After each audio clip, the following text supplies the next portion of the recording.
I'm from the Welsh Valleys, where there was once a great revival, but when I grew up, I never heard anything about God. My family wasn't a believing family. My father was an evolutionist, so as a young boy, he told me that we evolved from primates. There's no God, there's no heaven, there's no hell. And so I grew up.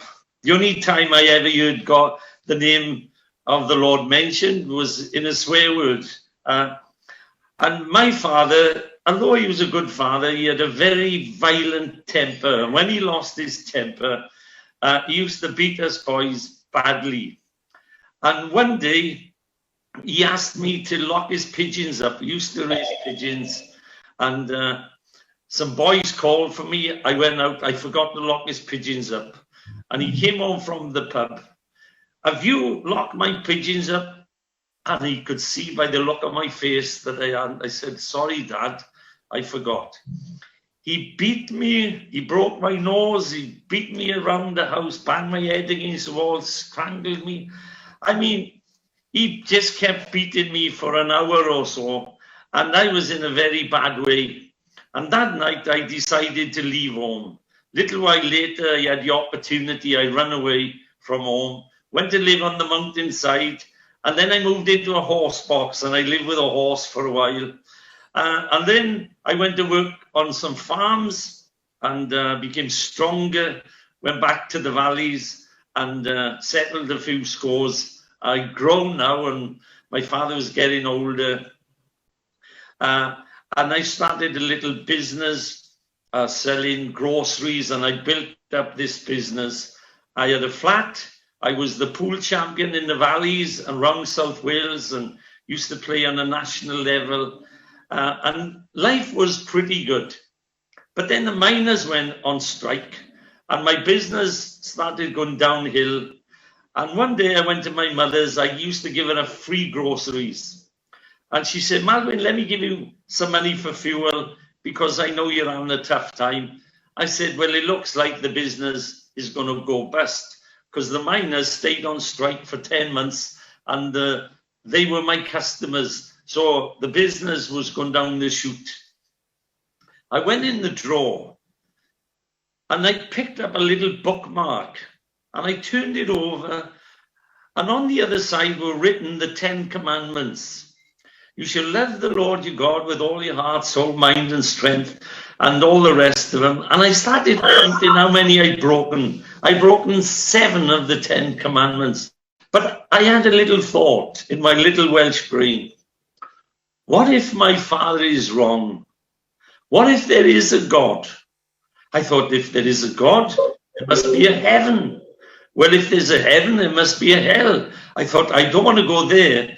So I decided to find out for myself, what is the truth? Does God exist or don't he exist? If he don't exist, I got nothing to worry about. But if he does, I need to do something. And at this point, I didn't know what to do. Anyway, 2 weeks went by, back to my mother's house. Maldwyn, let me give you some money out the drawer. I went in the drawer and there was this little black book. I said, what's this, ma'am? She said, oh, it's a New Testament. It belonged to your gran. Your gran was a Christian. I said, can I have this book? She said, yes. So I took it home and I started to read this little book. I didn't understand it, but I started asking questions about God. The Jehovah's Witness come round with a little tract. I read it. I sent off for a book called The Truth That Leads to Eternal Life. And I called on Jehovah till I was blue in the face and he never answered me. And I gave God, if there is such a thing as a God or any God, a 2-week challenge. If he speaks to me in 2 weeks, I'll believe in him. If he don't speak, I'm not going to believe in him. What's the point in believing in a God who's deaf and doesn't speak? Well, I tried all kinds of gods and things. My girlfriend's father gave me a book with a man who had a skinhead and a ponytail, and he had 22 Rolls Royces. And he said, you want to read this book? I read this book, and the name in this book was Hare Krishna. And I called on Harry for 2 weeks, but Harry didn't answer me. So Harry was in the bin. Then I met a Catholic, and he said, well, look, I said, well, how would you come to know your God? Well, they said, Maldwyn, read this prayer. So they wrote a prayer, Catholic prayer. No offense to the Catholics, but it was addressed to Mary, and I was calling on Mary. And after 2 weeks later, I said, Mary, Mary, Mary, quite contrary, how does a garden grow? With silver bells and cockle. And suddenly I realized, I thought, oh no, I've insulted God's mother. I'm definitely going to hell. And I thought, how on earth can God have a mother? Anyway, I tried them all. Oh, my friend, I want to tell you, I tried them all. I put this little New Testament under my pillow, and I tried all these other gods, and not a single one of them answered me. And then one day, I put my hand under the pillow and found that little New Testament. And I started reading about Jesus, who said, I am the way and the truth and the life. No one comes to the Father unless he comes through me. And he said many other things like this. And the more I read about him, the more I was drawn to him more than all the others. He drew me like a love magnet. Although I was a sinner, he kept on loving me, and he seemed to pursue me. And one day I read how gracious he was, how kind he was, how he healed the sick and healed the lepers, and how he spoke the truth. And then I read about God spoke to him at his water baptism. He said, this is my son. And up the mountain, this is my son. Listen to him. And there was an audible voice of God. And I started to believe. I put my faith and trust in Jesus. And I committed my life to Jesus. I thought, Jesus is the way. But I still hadn't heard his voice. But at the end of the 2 weeks, I was driving my car home from work. I think it was the last time. And I was driving up the hill, and I heard a voice. And that voice spoke straight into my heart and cut me to the heart. And this is what he said. He said, you know about me, but you don't know me. I was cut to the heart. I went into my flat. I got down on my face, and I started to cry. I hadn't cried since I was 6 years of age. Now I was 26. My father beat every little bit of emotion out of me, that I was just cold and unemotional. But now I found warm tears dripping down my cheeks onto the carpet. I said, Lord, I'm sorry, Lord. I'm sorry, Lord Jesus. And I said, please forgive me. And it was like a bright shining light shone all around me, and he was standing before me in that flat, and I was just crying out for mercy. And then I heard his voice again. As I got up, he said, you now belong to me. You're going to speak for me all over this nation. And he told me things that very night, and they've come to pass today, and they still coming to pass. Well, I got up from that encounter with the Lord. I went straight down the pub, because I used to play pool in the pub 7 nights a week. I went into the bar. I was so excited. I said, guys, he's fantastic. They said, who, Maldwyn? I said, Jesus. They said, who? I said, Jesus. He's wonderful. They said, Maldwyn, are you on drugs? I said, no. I said, I've encountered him. I heard his voice. I'm going to speak for him all over this nation. Suddenly, this conversation opened up. And the barman shouted out, God, there's no such thing as God. And people started getting agitated, and they started arguing about God and why God doesn't exist. I said, you're all wrong. I said, I've met him. I said, and I've heard the voice of Jesus. And this taxi driver came into the bar. Everything stopped. The barman said to the taxi driver, Maldwyn here is talking about Jesus and God. He's had some kind of experience. Now, what do you say? Is there a God or isn't there a God? And he thought for a minute. He said, there's no God. this was the most notorious man of committing adultery in our area. He decided there's no God. And the people in the bar believed him. And I said, you're all wrong. I said, I know him. I've heard his voice. The Bible says that his sheep hear his voice. They follow him and he gives them eternal life. I said, I've been heaven born and heaven bound. It doesn't matter what you believe. I said, it matters what I believe. My eternity is dependent on what I believe. And I've met him and I said, I'm on my way to heaven. Now, why don't you guys come along? Do you know, a couple of nights later, I heard his voice again in that very pub. Maldwyn, go home, read your Bible. I said, oh Lord, all my friends are in this pub. He said, they're not your friends. He said, they're not true friends. I said, but I lose them. He said, for every friend you lose, he said, I'll give you 10 genuine friends. Now go home and read your Bible. And I rebelled. For 3 nights, I rebelled against the voice. I went to that pub. I was the first one in and the last one to leave. And on the 3rd night, I was in that pub. I said, what is the matter with you lot? I said, you're all dead. They said, Maldwyn, it's not us. It's you. You've changed. I said, what do you mean I've changed? They said, you're smiling. They said, when you used to miss a shot on pool, you did us over the head with a pool cue. I was a bit like my father.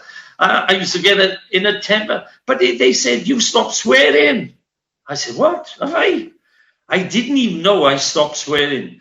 Do you know the Lord took that swearing out of me and I used to swear every other word. I didn't try to give up swearing. He just took it away.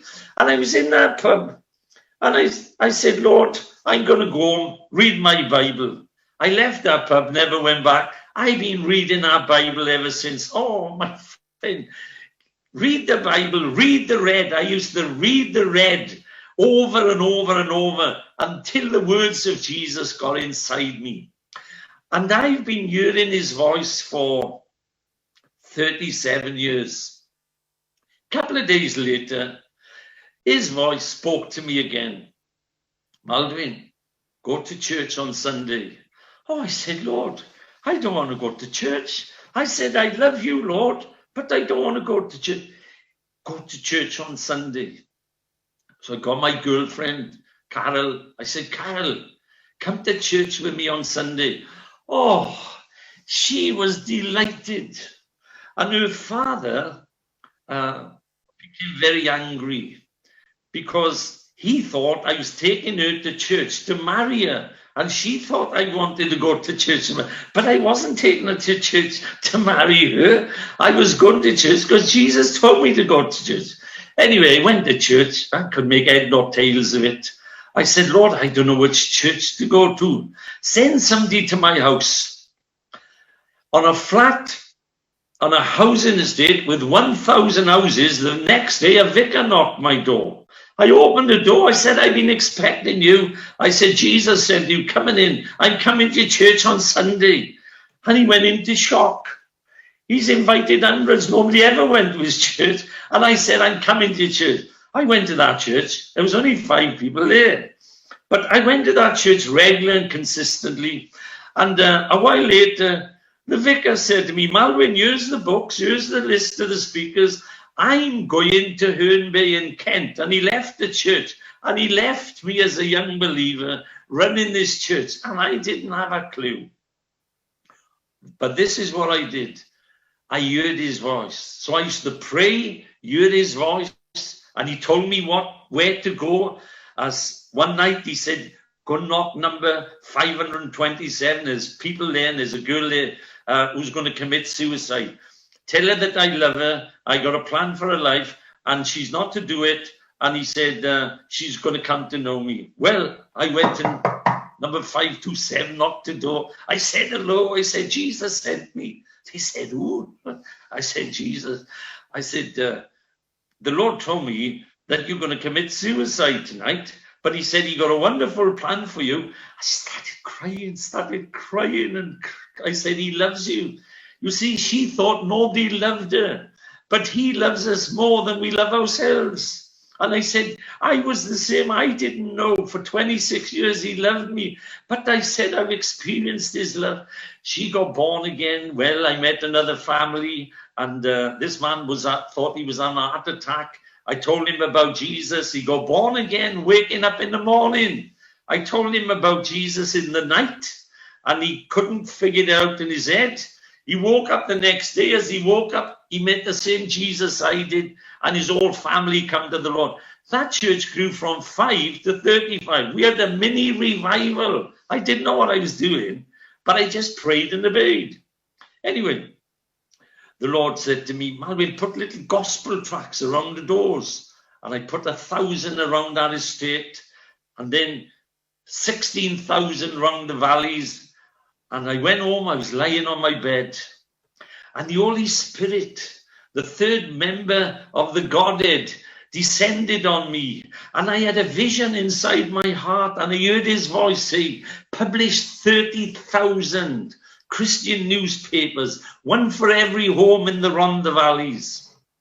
The next day I phoned the council, how many homes in the Rhondda Valleys? They said exactly 30,000. Well, I published those papers, and people started to come to know Jesus. I believe the greatest thing in life is to know Jesus and to make Jesus known to other people. One pastor phoned me up and he said, Maldwyn, we had 6 people turned up in our church. I said, how have you come to church? They said, we had one of these Christian newspapers round the door. We read it and they got saved. Other people got saved. A while later, I was asking the Lord, Lord, what do you want me to do? And this is what he said to me. Launch out into the deep and let down the nets for a catch. I said, Lord, how do I let down the nets for a catch? You know, I didn't understand. This is fishing talk. He said, contact John Atwell's in Gloucester. Buy a 250-seater round blue tent. And he said, preach in parks and public places. The people won't come to church. You've got to go to them. Go and do what I did. He said, preach the good news and pray for the sick. Or not pray, heal the sick, he said. When I phoned John Atwell up, I said, hello, my name's Maldwyn, Holland. And last night I was talking to Jesus. He said, who? I said, Jesus. He said, are you a Jehovah's Witness? I said, no. I said, they know his name, but they don't know him. But he was in my bedroom last night and he told me, you've got a 250-seater round tent. He said, we haven't got round tents. We only do oblong tents and they're all white. We haven't got a blue tent. He said, you're listening to the wrong voice. I said, I'm not. I'm listening to the right voice and I'm making the right choice. You've got a round 250-seater tent. He said, I am the managing director of this firm. I know our tents and we haven't got no blue tents and we haven't got no round tents. I said, would you go and have a look on your shop floor? He checked the phone down. 5 minutes later, he came back. He said, who told you? I said, Jesus. He said, Jesus speaks. I said, of course he is. Of course he does. I said, he's real. I said, Jesus is real. Where's the tent? He said, we made a tent. We got a round tent that we made for a circus out in Belarus. But he said they cancelled the order and I didn't even know. And it's on our shop floor. I said, well, I did tell you. How many does his seat? Worked it out on his calculator. He said 250. I said, I did tell you that because Jesus told me that in the bedroom last night. That man was fascinated and he kept on with his questions. Anyway, I got this tent. I put it in a field in around the valleys and I preached.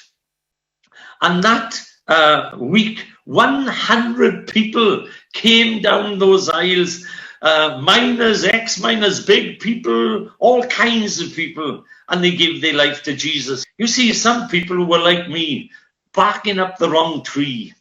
But when I found Jesus, I found the way, the truth, and the life. And I discovered that he still speaks today.